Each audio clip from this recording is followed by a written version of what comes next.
Afternoon welcome to clinic. ఈరోజు allergy, asthma, sinusitis గురించి discuss చేద్దాం. దీని గురించి మాట్లాడడానికి హోమియోకేర్ ఇంటర్నేషనల్ నుండి డాక్టర్ సుబోధ్ ఉన్నారు. డాక్టర్తో మాట్లాడాలి అనుకునే వాళ్ళు స్క్రీన్లో స్క్రోల్ నెంబర్స్కి కాల్ చేయండి, మాట్లాడచ్చు. గుడ్ ఆఫ్టర్నూన్ అండి. అలర్జీ అంటే ఏంటి, ఆస్తమా అంటే ఏంటి? రైట్.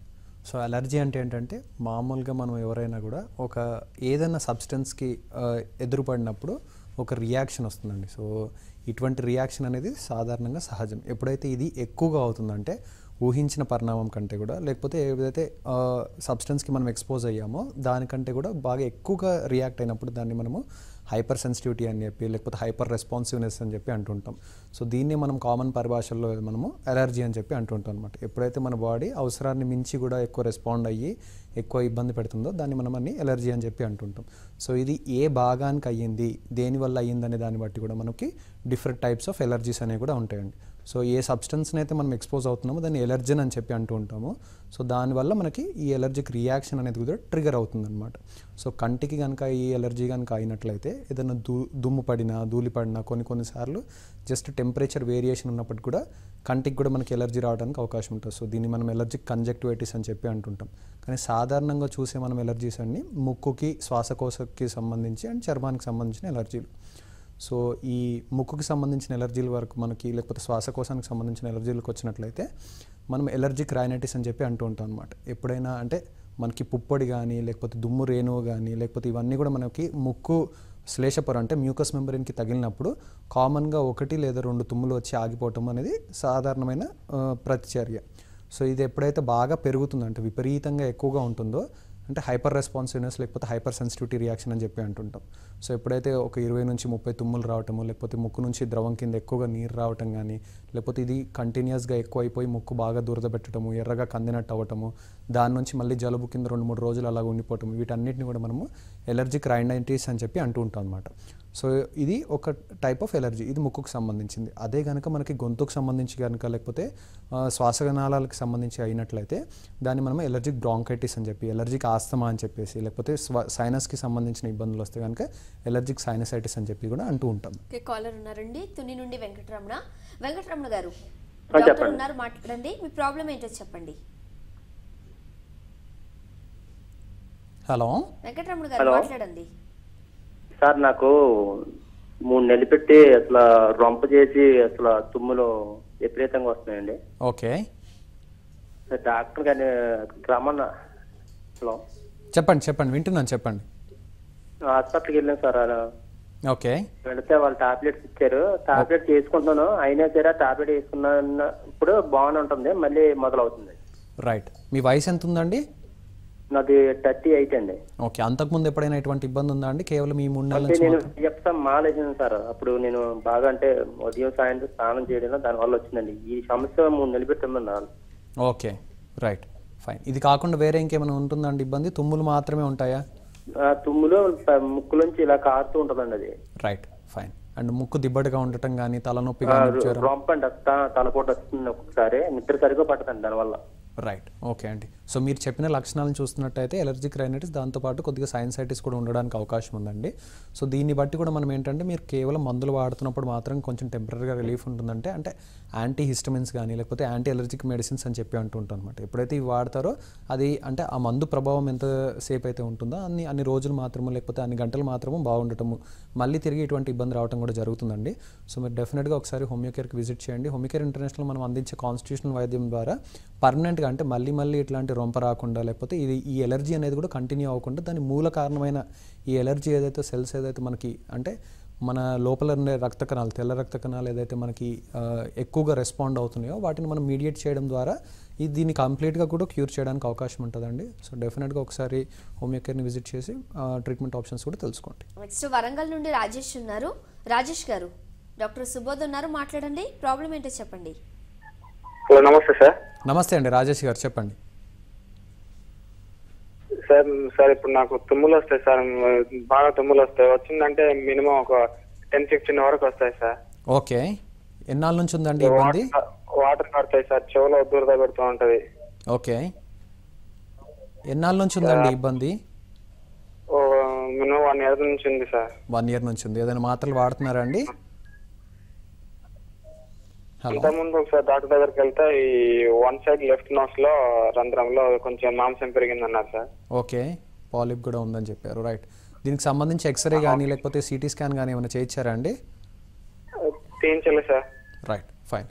తలనొప్పి అట్లాంటి ఇబ్బందులు ఏమైనా ఉంటాయండి మీకు? అప్పుడప్పుడు వస్తుంది సార్ తలనొప్పి. అప్పుడప్పుడు వస్తుంది. జ్వరం కానీ వేరే ఇంకేదైనా ఇబ్బంది ఏమైనా ఉంటుందా?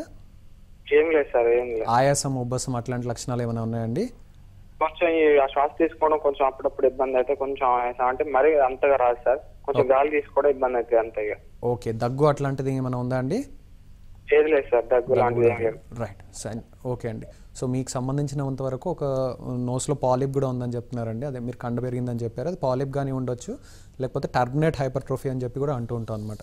సో ఈ రెండింటిని కూడా మనం కండ పెరిగిందని చెప్పి అభివర్ణిస్తుంటాం. సో ఈ రెండిట్లో ఏదైనా ఉన్నప్పటికీ కూడా మీకు ఎక్కువగా అలర్జీ రావటము, లేకపోతే చిన్న చిన్న మార్పులు, అంటే వాతావరణంలో చిన్న మార్పులు ఉన్నా, లేకపోతే దుమ్ము కానీ ఎక్కువగా, లేకపోతే ఈ పుప్పొడి కానీ ఎక్కువగా ఉన్నా కానీ ఇమీడియట్గా అది తుమ్ముల కింద రావటము, ఎక్కువగా కంటిన్యూస్గా ఉండిపోవడం కూడా జరుగుతుందండి. సో దీనికి సంబంధించిన 2 పరిణామాలు, అంటే మీకు పాలిప్ కూడా ఉంది, దాంతోపాటు సంబంధించిన ఎలర్జీ కూడా ఉందండి. సో వీటి రెండింటి కూడా మనం ట్రీట్మెంట్ కంప్లీట్గా ఇచ్చినట్లయితే దాని అండర్లయింగ్ కాజ్ అంటే కొంచెం కండ కరగడానికి ఒకవేళ వీలైతే మనం మందులతో కరిగించడానికి వీలవుతుందండి. కొన్నిసార్లు అది వీలు పడదు. సో మీ కేసులో అంటే స్పెసిఫిక్గా మిమ్మల్ని ఎగ్జామిన్ చేసిన తర్వాత చూసిన తర్వాత మాత్రమే చెప్పడానికి ఉంటుంది. అండ్ కొన్నిసార్లు ఇటువంటి అంటే కండ పెరిగి ఉన్నా కానీ, లేకపోతే ముక్కు దూలం కొంచెం వంకరగా ఉన్నా సైనసైటిస్ కూడా దారి తీయడానికి అవకాశం ఉంటుందండి. సో సైనసైటిస్ కూడా ఉన్నట్లయితే చిన్న చిన్న ఇటువంటి అంటే వాతావరణంలో మార్పులు కానీ, లేకపోతే కంటిన్యూస్గా కూడా కోల్డ్ రన్ అవ్వడానికి కూడా అవకాశం ఉంటుంది. సో డెఫినెట్గా ఒకసారి హోమియోకేర్కి విజిట్ చేసి ట్రీట్మెంట్ ఆప్షన్స్ కూడా తెలుసుకోండి. నెక్స్ట్ అనంతపూర్ నుండి ఖాన్ ఉన్నారు. ఖాన్ గారు మాట్లాడండి డాక్టర్తో. టీవీ చూస్తూ మాట్లాడండి. నమస్కారం సార్.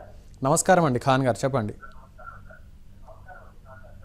సార్ మా బాబుకి ఆస్తమా ఉంది సార్. Okay, hello. 6 ఏళ్ళు సార్ బాబు. 6 ఏళ్ళు ఉన్నారు బాబు. మీరు ఇటు డైరెక్ట్గా మాట్లాడండి. హలో హలో ఖాన్ గారు, ఎన్నాళ్ళ నుంచి ఉందండి ఆస్తమా? బాబు వయసు ఎంత ఉంది? ఎన్నాళ్ళ నుంచి ఉంది? 6 నెలల నుంచి ఉంది సార్. ఓకే, ఇప్పుడు వయసు ఎంత అండి? ఇప్పుడు 6 సంవత్సరాలు సార్. ఇప్పుడు ఓకే, వేరే ఇంకేమైనా మందులు వాడుతున్నారా అండి ఇప్పుడు ఆస్తమా కోసము? డాక్టర్ దగ్గర చూపించింటే మందులు ఇచ్చినారు సార్. ఓకే, కంట్రోల్లోనే ఉందండి ఆస్తమా సార్ ఇంతవరకు? Okay okay, right. కంట్రోల్లోనే ఉంటుందండి ఆస్తమా? ఇన్హేలర్స్ అవన్నీ కూడా ఎక్కువ వాడాల్సిన అవసరం వస్తుందా? వాడుతున్నాం సార్, ఇంకా తగ్గలేదు సార్. ఎలా ఉంది, ఇంకా అట్లే ఉంది సార్, ప్రాబ్లమ్ తగ్గలేదు. ఓకే, ఒకటండి ఆస్తమా ఏంటంటే ఇటువంటి ఎస్పెషల్గా ఈ క్లైమేటిక్ వేరియేషన్స్ ఎక్కువగా ఉన్నప్పుడు దట్టు 10 years కంటే తక్కువగా ఉన్న పిల్లల్లో ఏంటంటే రోగనిరోధక శక్తి చాలా తక్కువగా ఉంటుంది. దాంతోపాటు ఫ్యామిలీలో ఎవరికైనా ఇటువంటి ఆయాసం కానీ, ఉబ్బసం కానీ, లేకపోతే ఎలర్జీకి సంబంధించిన ఇబ్బందులు కనుక ఉన్నట్లయితే ఈ ఆయాసం కూడా రావడానికి ఎక్కువగా కారణం ఉంటుంది. అండ్ ఇంటెన్సిటీ, తీవ్రత కూడా బాగా ఎక్కువగా ఉంటుందండి. సో ఫస్ట్ థింగ్ ఏంటంటే ప్రొటెక్షన్ అండి. అంటే ఇటువంటి ఎలర్జెన్స్కి కానీ, ట్రిగర్స్కి కానీ మనము ఎక్స్పోజ్ అవ్వకుండా, అంటే పిల్లలకి ఎక్కువగా చాక్లెట్స్ కానీ, లేకపోతే ఐస్ క్రీమ్స్ కానీ, కూల్ డ్రింక్స్ కానీ, ఇటువంటి చల్లటి వాతావరణం ఉన్నప్పుడు కొంచెం చెవులు అది కవర్ చేస్తూ ఉండటం. సో ఇటువంటి జాగ్రత్తలు అన్నీ కనుక ఫాలో అవుతున్నట్లయితే ఆస్తమా కానీ, ఎలర్జీ కానీ వీటికి సంబంధించిన మనం ట్రిగర్స్ అవ్వకుండా, అంటే మళ్ళీ ఎక్కువగా ఇంటెన్సిటీ అనేది రాకుండా చూసుకోవచ్చు. అక్యూట్ ఫ్లేరప్స్ అనేది కూడా లేకుండా చూసుకోవచ్చు అండి. అండ్ దాంతోపాటు కూడా రెగ్యులర్గా మెడిసిన్స్ వాడుతున్నట్లయితే మనం over a period of time, ఇమీడియట్గా కాదండి, over a period of time asthma అటాక్స్ని కూడా రెడ్యూస్ చేస్తూ అంటే మెల్లిమెల్లిగా నిదానంగా కూడా అటాక్స్ అనేది ఇంటెన్సిటీ కానీ, తీవ్రత కానీ, ఫ్రీక్వెన్సీ ఆఫ్ అటాక్ కూడా రెడ్యూస్ చేస్తూ ఈ ఎలర్జన్కి ఎక్స్పోజ్ అయినప్పటికీ కూడా మనకి ఇమ్యూనిటీ అనేది బాగుండేటట్టు, అంటే ఎక్కువగా మామూలుగా ఇంతకుముందు ఉన్నట్టు తీవ్రంగా ఇబ్బంది వచ్చేటట్టు రెస్పాన్స్ కాకుండా నార్మల్ పర్సన్ ఎట్లయితే రెస్పాండ్ అవుతాడో అట్లా రెస్పాండ్ అయ్యేటట్టు చేస్తూ పర్మనెంట్గా కూడా క్యూర్ చేయడానికి మన దగ్గర అవకాశం ఉందండి. సో బాగా తీవ్రంగా ఉన్నట్లయితే ఇనీషియల్గా కొన్ని వాళ్ళు మనము అలోపతి మెడిసిన్స్ ఏదైతే ఆల్రెడీ వాడుతున్నారో వాటితో పాటు హోమియోపతి మెడిసిన్స్ కూడా వాడవలసి ఉంటుంది. గ్రాడ్యువల్గా వాటిని కూడా టేపర్ చేస్తూ అవసరం లేని పరిస్థితుల్లో మనం వాటిని కూడా మానేయాల్సిన అవకాశం ఉంటుందండి. సో డెఫినెట్గా ఒకసారి హోమియోకేర్కి విజిట్ చేసి ఒకసారి అన్నీ కూడా తెలుసుకోండి. నెక్స్ట్ కావాలి నుండి వెంకటేశ్వర్లు ఉన్నారు. వెంకటేశ్వర్లు గారు, డాక్టర్తో మాట్లాడండి. మీ ప్రాబ్లం ఏంటో చెప్పండి. మీరు టీవీ చూస్తూ మాట్లాడద్దు. డాక్టర్ గారండి నమస్కారం. నమస్కారం అండి, చెప్పండి. నాకు ఈ చల్లదనంగా ఉండేటప్పుడు ఎక్కువగా జలుబు చేస్తుందండి. ఓకే, తుమ్ములు ఎక్కువగా వస్తాయి. ఓకే, తర్వాత దానికి కళ్ళు కూడా ముక్కు నుంచి శిలీంధ్రం లాగా ఎక్కువగా కారుతా ఉంటుంది. ఓకే, తర్వాత ఒక 2 గంటలు అట్లా ఉన్న తర్వాత హాయిగా నిద్రపోతే మళ్ళీ ఏమి ఉండదండి, ఏమి మందులు గిందులు కూడా ఏమి వేసుకోను. ఓకే, అప్పుడు తలకాయ కాస్త బాగా వేడెక్కినట్టుగా ఓకే, ఏదో దిమ్ముగా ఉంటుంది. ఓకే. అది ఎన్నాళ్ళ నుంచి ఉందండి ఇబ్బంది? దాదాపు 10-15 సంవత్సరాల నుంచి ఉందండి. 10-15 సంవత్సరాల నుంచి ఉంది. ఎంత ఉందండి మీ వయసు, ఎంత ఉందండి ఇప్పుడు? మా వయసు ఇప్పుడు 70 సంవత్సరాలు సార్. ఓకే. వేరే ఇంకేదైనా ఇబ్బంది ఉందా అండి దీంతో పాటు? షుగర్ కానీ, బ్లడ్ ప్రెషర్ కానీ? షుగరు, బీపీ అటువంటి ఏమీ లేవండి. ఏమీ లేవు, కేవలం ఇది మాత్రమే ఉంది. ఓకే అండి. దీనికి సంబంధించి అంటే ఎలర్జీ ఉందండి కొద్దిపాటిగా. సో ఎలర్జీకి సంబంధించింది అదే ఎక్కువగా ఫ్లమ్ రావటం కానీ, లేకపోతే రన్నింగ్ నోస్, కొరైజా ఉండటం కానీ, లేకపోతే ఇది ఈవెన్ తుమ్ముల కింద కూడా ఎక్కువగా రావటం కానీ కూడా జరుగుతుంది. సో వీటన్నిటి కూడా ఏంటంటే మీరు చెప్తున్నారు కొంచెం టెంపరీగా రెస్ట్ తీసుకున్నా లేకపోతే నిద్రపోయినా ఏంటంటే దీనికి సంబంధించిన అంటే ఇన్ఫ్లమేషన్కి సంబంధించిన రియాక్షన్ కూడా కొంచెం మాత్రమే తగ్గి దాని తర్వాత కొంచెం రిలీఫ్ ఉండటం కూడా జరుగుతుందని చెప్తున్నారు. సో ఇటువంటి వాటికి కూడా మన దగ్గర పర్మనెంట్ రిలీఫ్ ఉంటుందండి. కాకపోతే మీకు 10 నుంచి 15 సంవత్సరాల పై నుంచి కూడా ఇటువంటి ఇబ్బంది ఉంది కాబట్టి కొద్దిపాటిగా ఎక్కువ కాలం కూడా మనకి ట్రీట్మెంట్కి పట్టే అవకాశం ఉంటుందండి. కానీ డెఫినెట్గా ఇట్లాంటి వాటి వల్ల కూడా మనము మంచి రిజల్ట్స్ అనేది కూడా చూపించవచ్చు. అంటే అంతకంటే ముందు మీరు ఏంటంటే ఎటువంటి అంటే కారణాల వల్ల ఇటువంటిది ట్రిగర్ అవుతుంది అంటే క్లైమేట్లో వేరియేషన్ వల్ల, లేకపోతే తేమ ఎక్కువగా ఉండటం వల్ల, లేకపోతే చల్లటి పదార్థాలు తీసుకోవటం వల్ల, లేకపోతే దుమ్ముకి ఎక్స్పోజ్ అవ్వటం వల్ల అనేది మీరు కొంచెం అబ్జర్వ్ చేసుకొని ఉన్నట్లయితే కనుక వాటన్నిటిని కూడా కొంతకాలం వరకు అవాయిడ్ చేసుకున్నట్లయితే డెఫినెట్గా మీకు ఇంకా మంచి రిజల్ట్స్ తొందరగా కూడా వచ్చే అవకాశం కూడా ఉంటుందండి. నెక్స్ట్ ఖమ్మం డిస్ట్రిక్ట్ నుండి పాషా ఉన్నారు. పాషా గారు మాట్లాడండి. డాక్టర్ సుబోధ్ ఉన్నారు. నా పేరు పాషా అండి. హలో పాషా గారు చెప్పండి. సార్ నాకు తుమ్ములు బాగా వస్తుంది సార్. ఓకే. నాకు కాబట్టి 5 సంవత్సరాలు అవుతుంది సార్. జలుబు బాగా చేస్తుంది. ఇంట్లో నీరు కాదు, జలుబు చేస్తుంది. వాహనకు తడిచిన, కూల్ వాటర్ తాగిన, ఐస్ క్రీమ్ కూల్ అలా తిన్నా తీసుకున్నా. ఓకే. బాగా జలుబు చేసింది సార్. ట్రావెల్ చేసుకున్న 2-3 రోజులు తగ్గింది సార్. తర్వాత మళ్ళీ కామన్ తీసుకుని అలాగే రన్నింగ్ అవుతాం. జలుబు కాకుండా వేరే ఇంకేమైనా ఉన్నాయండి ఇబ్బందులు? ఏం వచ్చి జలుబే సార్. వచ్చే తుమ్ములు ఒక 5-10 వస్తాయి సార్. ఓకే. ఇది తప్ప ఏమి లేదు సార్ నాకు ఇబ్బంది. ఓకే. హాస్పిటల్కి వెళ్తే బుక్కులో నీళ్ళు ఉన్నాయన్నారు, వాటర్ ఉన్నాయన్నారు బుక్కుల్లో. ఓకే. అంతే సార్. మెడిసిన్ వాడుతున్నా కానీ తగ్గట్లేదు. రైట్. వేరే ఇంకేదో ఏమి ఇబ్బంది అయితే ఏం లేదు. దీనికి సంబంధించి ఎక్స్రే ఏమైనా తీయించారండి మీరు? తీపిచ్చా సార్. తీపిస్తేనే బుక్కుల్లో నీళ్ళు ఉన్నాయన్నారు సార్ ఈ చంపలలో. ఓకే. అంతే సార్. దీంతో పాటు తలనొప్పి ఏమైనా వస్తుందా అండి మీకు? ఏం రాదు సార్. నాకు జర్నీ చేస్తే తలకాయ నొప్పి వస్తుంది. తుమ్ములు వస్తే రాదు సార్. ఓకే. రైట్. ఫేస్లో పెయిన్ కానీ, చెంపల భాగంలో నొప్పి కానీ అట్లా ఏమైనా ఉంటుందా అండి? ఏం లేదు. రైట్. ఓకే. సో మీరు చెప్పినట్లు చూస్తున్నట్లయితే కేవలం ఎలర్జిక్ రైనైటిస్, దాంతోపాటు నాసల్ పాలిప్స్ కూడా ఉన్నట్లు చెప్తున్నారండి. సో ఒకసారి కనుక మీరు ఆ ఎక్స్రేస్ అవన్నీ కూడా తీసుకొని వచ్చినట్లయితే డెఫినెట్గా మనం చూసి చెప్పొచ్చండి. సో ఇవి పెరగడానికి కూడా కారణం ఏంటంటే ఫస్ట్ అంటే ఈ ఎలర్జీ అనేది రిపీటెడ్గా రావటము, లేకపోతే ముక్కు అనేది ఒక వైపుగా వంగి ఉండటం, అంటే డిఎన్ఎస్ అని చెప్పి అంటుంటాం, డీవియేటెడ్ నాసల్ సెప్టమ్. సో ఈ సెప్టమ్ అనేది కూడా అంటే ముక్కు మధ్యలో ఉండే ఒక పొర, ఇది ఒకవైపు కనుక వంగి ఉన్నట్లయితే మనం పీల్చుకునే గాలి కూడా అంటే ఇంప్రాపర్గా వెళ్తుందన్నమాట. సో ఎట్లయితే అంటే ఫాస్ట్గా ఒక ముక్కులోంచి ఫాస్ట్గా వెళ్ళటం, ఇంకో ముక్కులోంచి కొంచెం స్లోగా వెళ్ళటం జరుగుతుంది. సో దీన్ని కాంపెన్సేట్ చేయడానికి కోసమని హైపర్ట్రోఫీ అంటే టర్బినేట్ హైపర్ట్రోఫీ అనేది కూడా జరుగుతుంటుంది. సో ఇలా జరిగినప్పుడు ఏంటంటే ఎక్కువగా ఎలర్జీ రావడానికి కూడా అవకాశం ఎక్కువగా ఉంటుంది. సో చిన్నపాటిగా దుమ్ము తగిలినా కానీ, లేకపోతే ముక్కులో ఏదైనా వెళ్ళినా కానీ, లేకపోతే చల్ల గాలి కొద్దిగా తగిలినా కానీ ఇమీడియట్గా తుమ్ములు రావటము, లేకపోతే ఒక వైపు దీని కాంపెన్సేషన్ కింద ఇంకో వైపు కండ పెరగటము, నాసల్ పాలిప్ రావటం కూడా జరుగుతుంది అనమాట. సో ఇవన్నీ కూడా మనం చూసుకొని వీటన్నిటిని కూడా మనం దృష్టిలో పెట్టుకొని ట్రీట్మెంట్ ఇచ్చినట్లయితే డెఫినెట్గా పర్మనెంట్గా కూడా రిజల్ట్స్ ఇవ్వడానికి అవకాశం ఉంటుంది. నెక్స్ట్ భద్రాచలం నుండి సంయుక్త ఉన్నారు. సంయుక్త గారు మాట్లాడండి డాక్టర్తో. Hello. Hello. Good afternoon sir. Good afternoon అమ్మ సంయుక్త, చెప్పండి. సార్ నా ఏజ్ వచ్చేసి 23 years. ఓకే. నాకు 6 months నుంచి ముక్కుకి ఎలర్జీ వచ్చింది. ఏమవుతుందమ్మా ఎలర్జీ అంటే? ఎలర్జీ అంటే ముక్కులోంచి వాటర్ వస్తాయి. వాటర్ ఒకటే వస్తుంది. ఓకే. తుమ్ములుగా గొంతుకు కూడా ఎలర్జీ వచ్చిందండి. ఏమవుతుంది గొంతు ఎలర్జీ అంటే?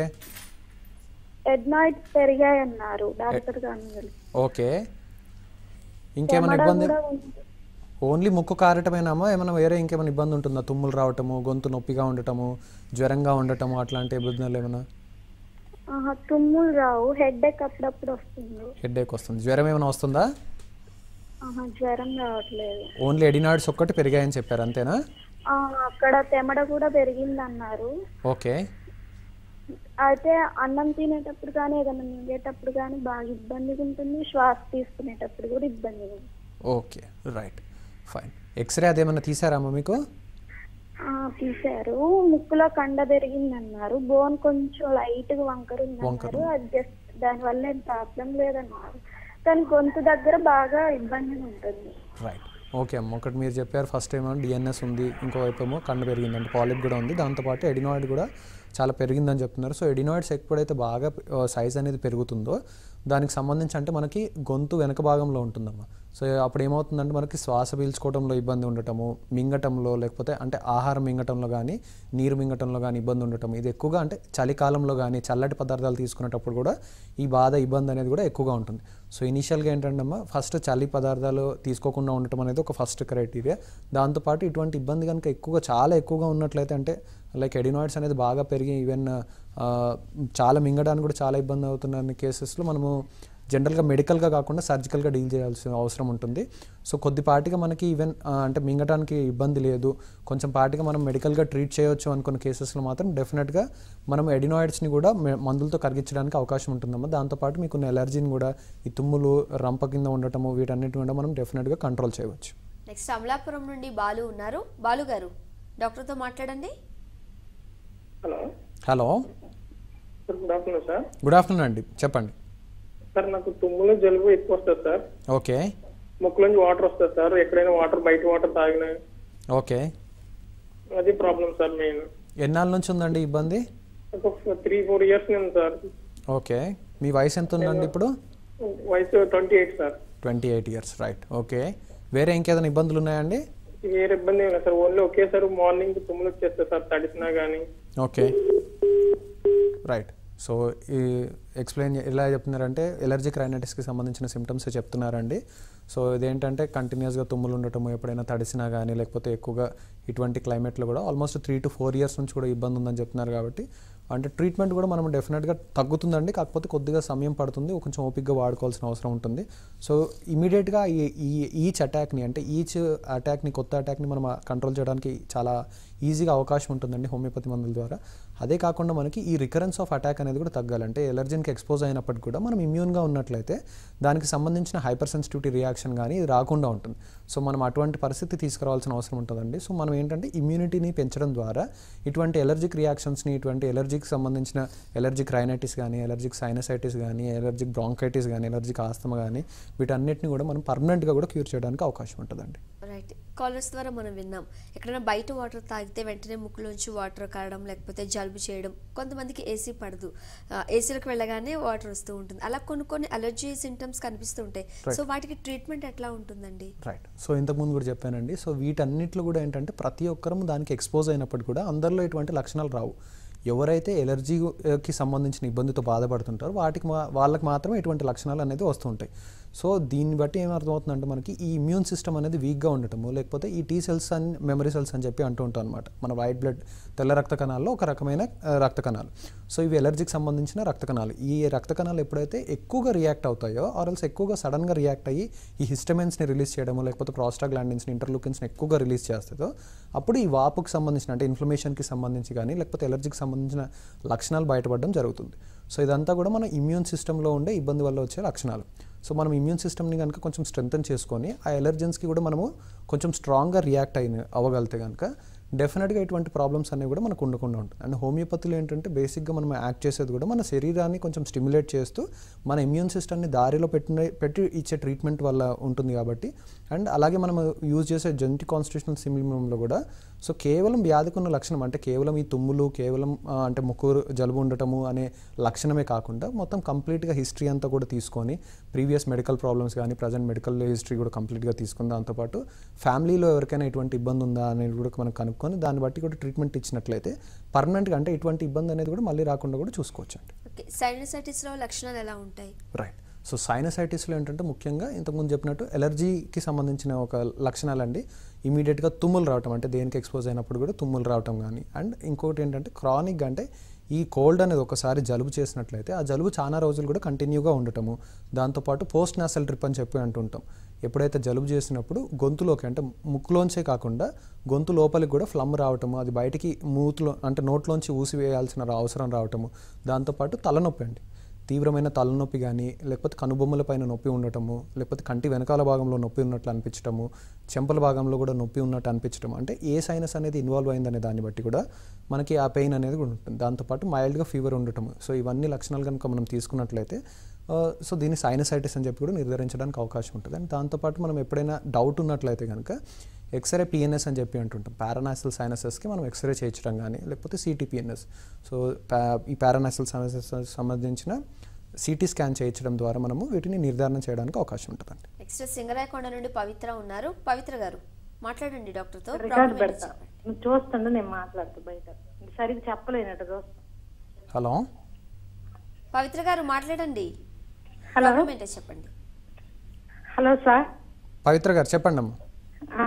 సార్ మా అత్తయ్య గారికి కంట్లో నుంచి వాటర్ వస్తాయండి. ఓకే. అది డాక్టర్ దగ్గర చూపించుకుంటే ఆమెకి సైనటిస్ ప్రాబ్లం ఉందని చెప్పారు. ఓకే. ఆమెకి నోటెమ్మిటి అప్పుడప్పుడు చీమి రక్తం కళ్ళ రూపంలో పడిపోతుంటది. ఓకే. వామిటింగ్స్ వస్తాయండి ఆ టైంలో. Okay, right. టాబ్లెట్లు వాడుతుందండి. అదే 2 months నుంచి ప్రాబ్లం ఎక్కువగా ఉంది. Okay, right. టాబ్లెట్స్ వాడినప్పుడు బాగానే ఉంటుంది, అవి మానేస్తే మళ్ళీ యథాస్థానానికి వచ్చేస్తుంది. రైట్. ఓకే అమ్మ. ఒకటి ఏంటంటే సైనసైటిస్లో ఏంటంటే ఇట్లా అక్యూట్ ఫ్లేరప్స్ అయినప్పుడు అక్యూట్ సైనసైటిస్ అని చెప్పి అంటుంటాం. సో ఎప్పుడైతే అక్యూట్ సైనసైటిస్ ఉంటుందో మీరు టాబ్లెట్స్ వాడడం ద్వారా లేకపోతే యాంటీబయాటిక్స్ వాడడం ద్వారా టెంపరీగా ఇన్ఫ్లమేషన్ కానీ ఇన్ఫెక్షన్ కానీ కంట్రోల్ అవ్వడం జరుగుతుంది. మళ్ళీ తిరిగి ఎప్పుడైతే మళ్ళీ జలుబు చేసే పదార్థాలు తినటం కానీ, లేకపోతే మీకు ఆల్రెడీ ఇటువంటి వాటికి ఎలర్జీ ఉన్న సబ్స్టెన్సెస్కి ఎక్స్పోజ్ అవ్వటం కానీ, లేకపోతే చల్లటి పదార్థాలు తీసుకున్నప్పుడు కానీ, దుమ్ముకి ఎక్కువ ఎక్స్పోజ్ అయినప్పుడు కానీ మళ్ళీ ఈ సైనసైటిస్ అనేది కూడా మళ్ళీ తిరిగి పెట్టడానికి అవకాశం ఎక్కువగా ఉంటుందండి. సో అప్పుడు ఏంటంటే నోట్లోంచి కూడా అంటే కళ్ళ రావటం కానీ ఎక్కువగా ఉండటము, దాంతోపాటు ముక్కు దిబ్బడిగా ఉండటం కానీ, లేకపోతే ఫేస్కి సంబంధించి లేకపోతే నోస్కి సంబంధించి పెయిన్ ఎక్కువగా ఉండటం కానీ, తలనొప్పిగా ఉండటం కానీ ఇటువంటి లక్షణాలు కూడా చూస్తుంటాం. సో ఇటువంటి క్రానిక్ సైనసైటిస్లో ఏంటంటే కేవలం ఇన్ఫెక్షన్ని తగ్గించడమే కాకుండా మళ్ళీ ఇటువంటి ఇన్ఫెక్షన్ రాకుండా సైనసైటిస్ని కూడా కంప్లీట్గా క్యూర్ చేయాల్సిన అవసరం ఉంటుందండి. సో దానికోసమని మనం హోమియోకేర్ ఇంటర్నేషనల్లో మంచి కాన్స్టిట్యూషనల్ వైద్య విధానం అని చెప్పి యూస్ చేస్తామండి. దీంతో ఇమ్యూన్ సిస్టమ్ అనేది కూడా స్ట్రాంగ్ అవటము, దానికి సంబంధించిన ఎలర్జీస్ అన్నీ కూడా పోవటం కూడా జరుగుతుందండి. సో డెఫినెట్గా కూడా మనం ఒకసారి పర్మనెంట్గా కూడా క్యూర్ చేయడానికి అవకాశం ఉంటుంది. అలర్జీ, ఆస్తమా ఇవి రాకుండా ఎలాంటి జాగ్రత్తలు తీసుకోవాలండి? రైట్. సో ఫస్ట్ థింగ్ ఏంటంటే ఇంతకుముందు కూడా చెప్తున్నాను, ఎలర్జెన్స్ అని చెప్పి అంటుంటాం. ఏదైతే సబ్స్టెన్స్కి ఎక్స్పోజ్ అవ్వటం వల్ల ఇటువంటి ప్రాబ్లం వస్తుందో వాటికి ఎక్స్పోజ్ అవ్వకుండా ఉండటం అనేది ఫస్ట్ ముఖ్యంగా మనం తీసుకోవాల్సిన జాగ్రత్త.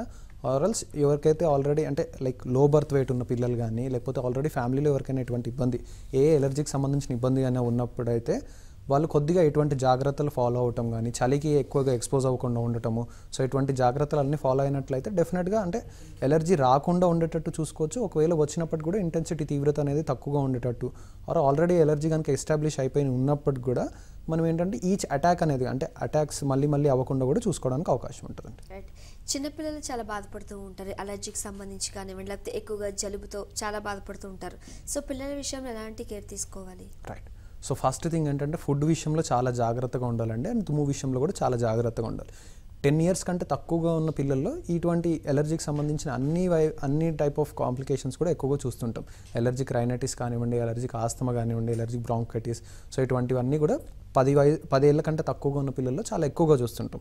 సో వీళ్ళందరిలో ఏంటంటే ఈ ఎలర్జెన్స్కి ఎక్కువగా ఎక్స్పోజ్ అవ్వకుండా ఉండేటట్టు అండ్ ఫుడ్ విషయంలో కూడా చాలా జాగ్రత్తగా ఉండాలండి. అంటే ఎక్కువగా చల్లటి పదార్థాలు కానీ, పుల్లటి పదార్థాలు కానీ ఇవ్వకుండా ఉండేటట్టు. అండ్ కొంతమందికి ఏంటంటే ఎగ్ కానీ, ఫిష్ కానీ, పీనట్స్ కానీ ఇటువంటివన్నిటి కూడా మనకి ఎలర్జీ అనేది చాలా ఎక్కువగా ఉంటుంది. సో అటువంటి సబ్స్టెన్సెస్ తీసుకున్న తర్వాత ఏదైనా ఇబ్బంది అవుతుందా అనేది అబ్జర్వ్ చేసుకుంటూ ఉండాలి. అండ్ దాంతోపాటు దుమ్ముకి ఎప్పుడైనా ఎక్స్పోజ్ అయినప్పుడు కానీ, చలికి ఎప్పుడైనా ఎక్స్పోజ్ అయినప్పుడు ఇటువంటి ఇబ్బంది అవుతుందంటే కనుక కొంచెం ప్రొటెక్షన్ ఇచ్చి అంటే పిల్లలకి ఇటువంటి ఎక్స్పోజర్ అనేది ఎక్కువగా ఉండకుండా చూసుకుంటూ దాంతోపాటు మంచి వెల్ బ్యాలెన్స్డ్ డైట్ కనుక ఇచ్చినట్లయితే బాగుంటుందండి. అండ్ ఇంకొకటి ఏంటంటే అంటే లైక్ less than 3 years ఉన్నప్పుడు కనుక ఇటువంటి జనరల్గా ఏమంటారంటే మనము ఎలర్జీకి కనుక ఎక్స్పోజ్ అయినట్లయితే దానికి సంబంధించిన ఇమ్యూనిటీ అనేది బాగుంటుంది. సో ఇటువంటి 3 to 5 years లోపల కనుక ఎలర్జెన్స్కి ఎక్స్పోజ్ అవ్వకుండా సడన్గా 5 years తర్వాత కనుక ఇమ్యూనిటీ వీక్గా ఉన్నప్పుడు ఎక్స్పోజ్ అయితే కనుక ఎలర్జీ అనేది ఎక్కువగా రావడానికి అవకాశం ఉంటుంది.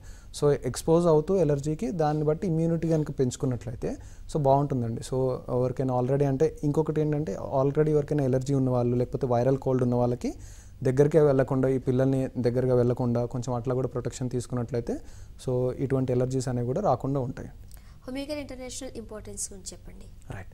సో హోమియో కేర్ ఇంటర్నేషనల్ ఏంటంటే మనము కేవలం ఈ వ్యాధికి ఉన్న లక్షణం అంటే ఆయాసంగా ఉందా, ఉబ్బసంగా ఉందా, తుమ్ములు అనేవి వస్తున్నాయా, లేకపోతే కేవలం దగ్గు మాత్రమే ఉందా అని ఈ కేవలం అంటే సిమ్టమాటిక్ ట్రీట్మెంట్ లక్షణాలను తీసుకొని దానికి సంబంధించిన ట్రీట్మెంట్ ఇవ్వకుండా మనం ఏంటంటే ఈ ఇమ్యూనిటీ అనేది పెంచుకోవడము ద్వారా అంటే దాన్ని కూడా ఎలాగంటే జెనెటిక్ కాన్స్టిట్యూషనల్ సిమిలమ్ అని చెప్పి అంటుంటాం అనమాట. సో ఈ జెనెటిక్ వైద్య విధానం ద్వారా ఏంటంటే కాన్స్టిట్యూషనల్గా మనము మొత్తం అన్ని లక్షణాలు కూడా తీసుకొని అండ్ కంప్లీట్గా పిల్లల హిస్టరీ కూడా కంప్లీట్గా తీసుకోవడం ద్వారా మొత్తం అంటే కంప్లీట్గా కూడా మనం ఏంటంటే ఈ ఇమ్యూన్ మాడ్యులేషన్ చేయడం అంటే హైపర్ సెన్సిటివిటీ ఏదైతే జరుగుతుందో, ఏదైతే టైప్ 1 హైపర్ సెన్సిటివిటీ రియాక్షన్ జరుగుతుందో దాన్ని కూడా కంట్రోల్ చేస్తూ అది మళ్ళీ ఇట్లా ట్రిగర్ అవ్వకుండా ఇటువంటి ఎలర్జిక్ రియాక్షన్స్ అనేవి రాకుండా చూసుకోవచ్చండి. అండ్ ఇంకొకటి ఏంటంటే ఒక టైప్ ఆఫ్ ఎలర్జీ ఉన్న వాళ్ళకి ఇంకొక టైప్ ఆఫ్ ఎలర్జీ అంటే ఎలర్జిక్ రైనైటిస్ ఉన్న వాళ్ళకి ఫ్యూచర్లో ఎలర్జిక్ సైనసైటిస్ కానీ రావడం అవకాశం ఉంటుంది. అండ్ ఇంప్రాపర్గా కనుక ట్రీట్ చేసినట్టయితే ఈవెన్ ఎలర్జిక్ ఆస్తమా కూడా రావడానికి అవకాశం ఉంటుందండి. సో ఇట్లా కాకుండా మనము కంప్లీట్గా కూడా వేరే ఇటువంటి కాంప్లికేషన్స్ రాకుండా క్యూర్ చేయడానికి కూడా అవకాశం ఉంటుంది. Doctor thank you so much, thanks for coming. ఇది వాళ్ళ clinic. Keep watching ABN Andhra Jyothi.